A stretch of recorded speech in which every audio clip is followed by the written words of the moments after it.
Hey everyone, this is Kalen from Producer Dudes. I had a idea to do something a little different for the channel. Again, we haven't posted anything in a while. Both Eric and I have been busy as always. So again, this channel is kind of a thing where we can find time to do something, or if something inspires us to do something, that's when we're going to do it. We're not stressing about it too much. And if people like it, cool. And if they don't, that's fine too. But I wanted to start a series, or what I hope will become a series, about album reviews.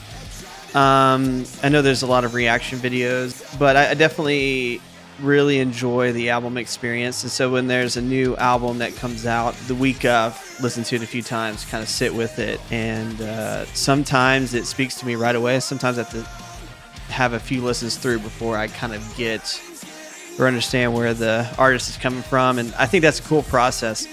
And what happened is I had a friend of mine, Jordan Landers. He hit me up when the new Beartooth record that came out, I believe, like last Friday. He hit me up and was like, I'm listening to the Beartooth record. What do you think on it?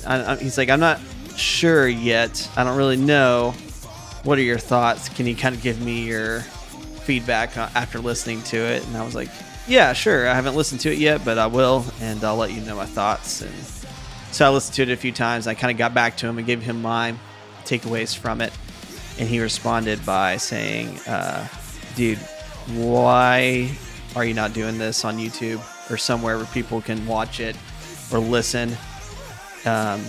He's like, it's beyond me that you're not doing this already. So the whole premise of this is I think I'm going to albums that come out that I enjoy. I'm going to listen to them the week or so when they come out, several times through, and then revisit it about 6 months down the road.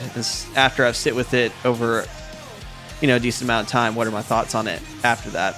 Maybe I've seen the band live since the album came out, and which I think will be the case in this situation. So it'll be cool to have that feedback, and I might not think anything different. It may be really boring revisiting it 6 months down the road, but maybe I'll have some cool insight that I didn't upon the first week. So all that to say, that's kind of where I'm at with this. If I look at my computer, I'm sorry, I kind of made some notes before I can reference going into this, so that's why this is here. One thing where I want to do it a little differently, I want to also look at it from a production standpoint. This is Producer Dudes. It's more about audio production, things that apply in that realm. So I do want to have that aspect be a part of it. If you're in audio production and you care about that stuff, cool. If not, just scrub forward and ignore that stuff. But there'll be a section where I do talk about that. So if that bores you to tears, I'm sorry. You can skip it. Whatever. I don't care. Okay, so Beartooth Below. Okay, it's their fourth record. They have kind of this theme of one-word titles in every release. They had like an EP called Sick, which was the first one I listened to, and then they had, Disgusting, Aggressive, Disease, and now Below. Caleb Shomo, if you don't know, that's kind of the brain behind Beartooth. He used to be in Attack back in the day, started playing keys, and then slowly became the front man, left Attack, and then he started Beartooth after that. I think 2011, 2012, somewhere in that range. And whenever they released their first EP, that's when I first was exposed to them. And the reason I found out about them, I think, was Memphis Mayfire announced that they had the Unconditional tour coming through, and Beartooth was the opening band on this tour. And I was like, oh, cool. And I listened to it not knowing Caleb Shomo was in the band. I didn't know it was connected to him at all. I just remember hearing I Have a Problem, I think the first track on that EP, and being like, man, this is sick. And I loved the rock flavor it added, but still was very aggressive, but more straightforward. And I heard the vocalist, and I was like, I know that guy. Where is he from? And so I started, I Googled it, and I found out, oh, yeah, that's the guy from Attack. Attack, I didn't really get into them much when they were super hyped up, like the Stickly stuff. I think This Means War, I think that's the record I listened to the most, ironically. And then I kind of went back and jammed some of their previous stuff before, and like Last Breath and that self-titled re-release, I think, has some really cool songs on it I liked.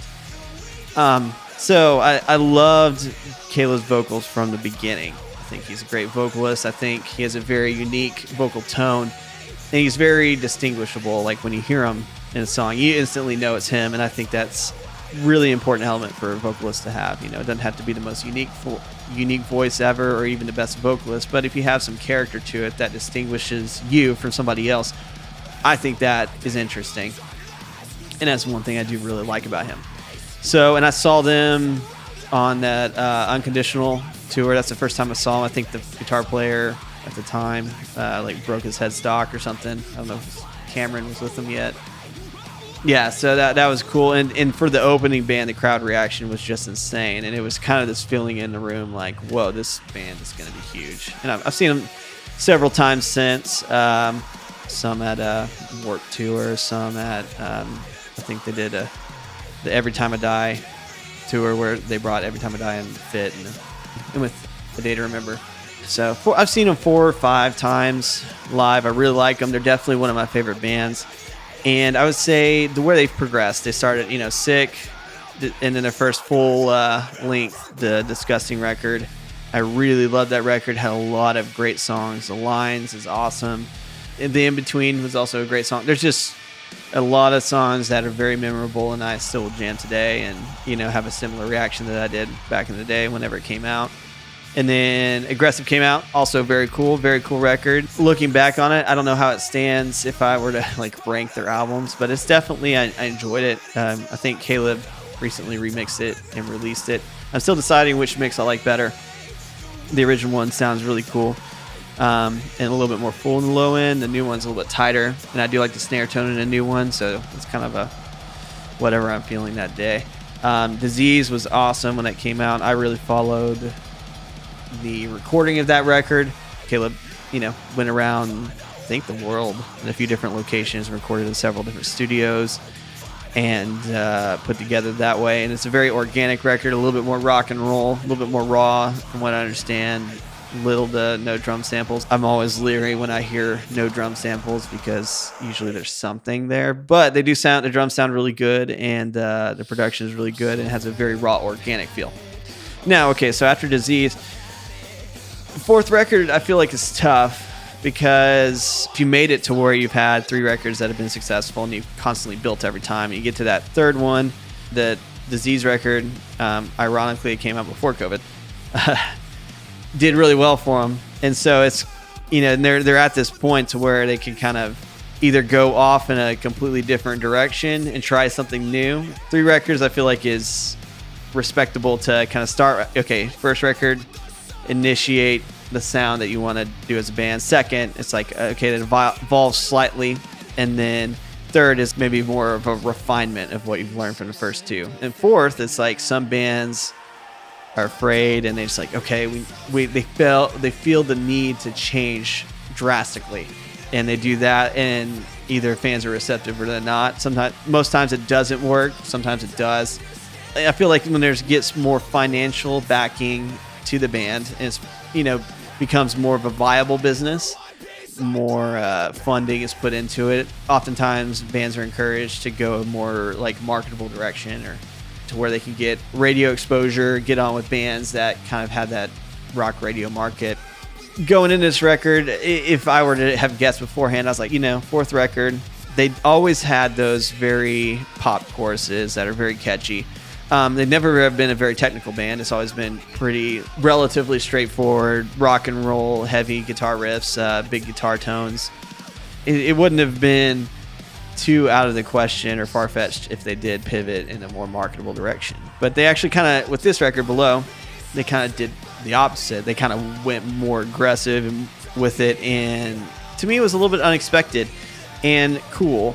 And I think I saw in some interview Caleb talked about, as long as he followed his gut and kind of did whatever he wanted, he knew that would be the right thing, which I think is always the right choice. And I think whether that is drastically changing your sound and trying something different, or kind of sticking on the same path but just trying to slightly evolve it, both are correct. It's just which one is the most genuine and authentic for where you're at in that season of life.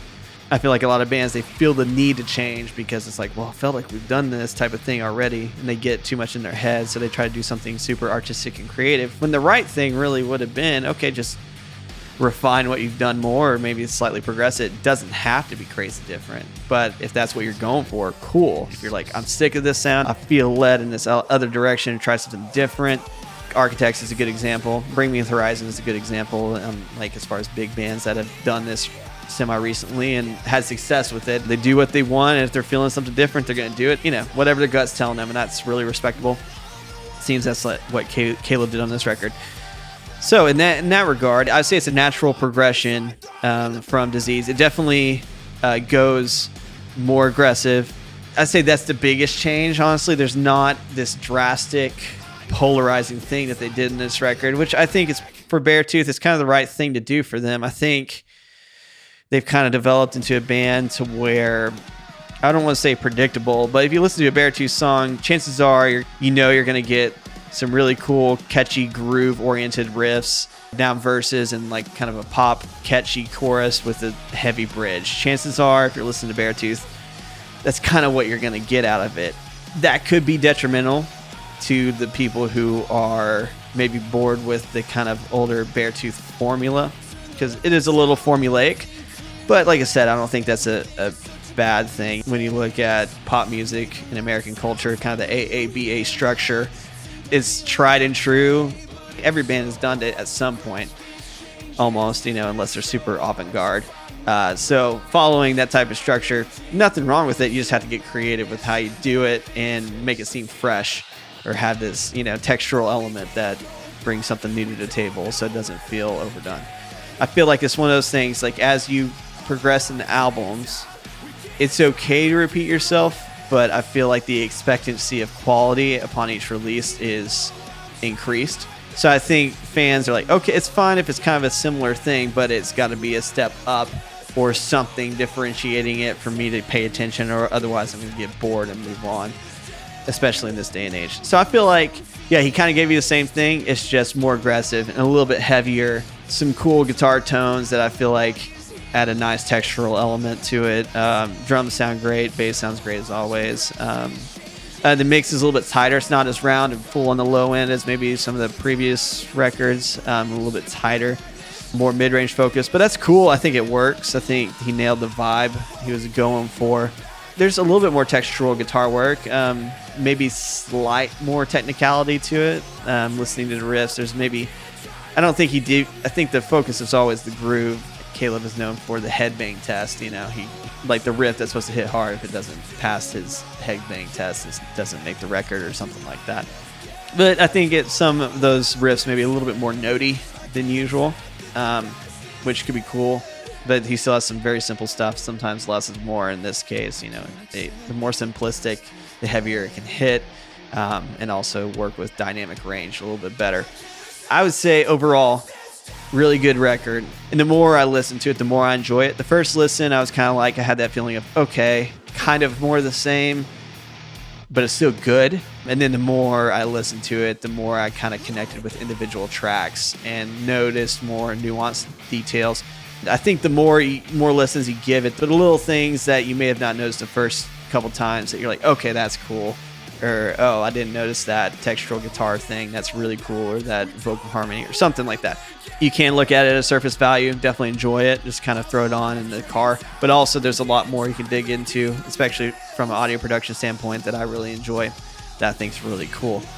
Moving into the production on it, I think the production is really cool. I think guitar tone wise is probably where he made the biggest shift. In the past, he's done kind of the fuzz octave thing. I'd say more dynamic tool where he kind of throws it on for a second and pulls it off.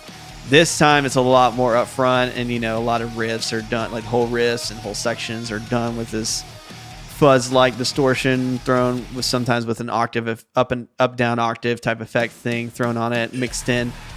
I feel like a lot of bands are kind of moving in that direction. I know the New Memphis single has it on there, and I definitely have heard other bands kind of using it as a dynamic shift, and I think it's cool. It's one of those things where you're probably going to see a lot of bands do it, and it might get a little old after a bit.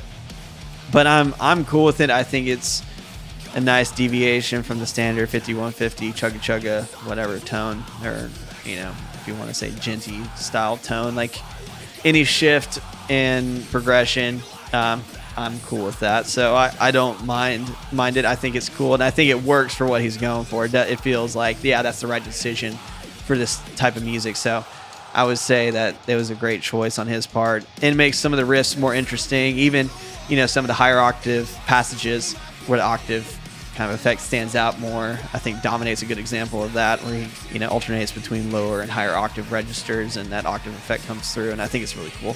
So another thing with this I wanted to talk about is do some research and kind of try to get an idea of some of the gear he may or may not use, and kind of go over that. So from what, none of this is official, it's just kind of me creeping on Instagram and stuff. Caleb, he tends to use SGs a lot for Beartooth. I know he likes Gretches as well. And I'm sure, just like any of us who are recording, we're going to pick the guitar that's right for the part and alternate stuff and not stick with one for the whole thing. But historically, Caleb has used SGs and really liked Gibson SGs.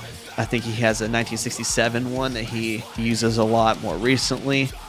And there's a lot of Instagram videos shown with him playing that through a modded Marshall Super Plexi 100 or Super Plexi PA amplifier.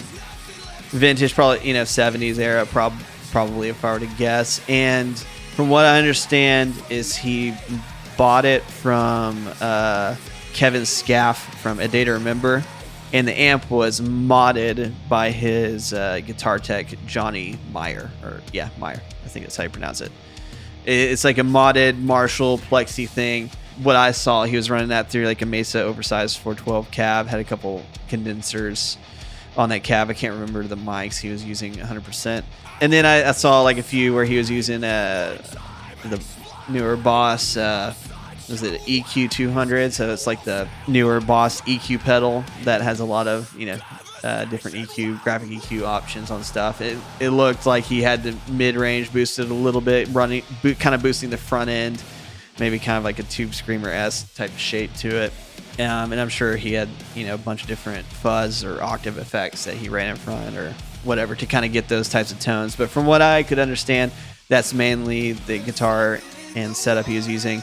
I know historically he's just used a Geddy Lee jazz bass and used that pretty consistently. I don't know what his setup necessarily looks like there, whether he's just using plugins or what have you, or dark glass, or their bass player. I know he did some playthrough videos and he was using an Axe FX 3.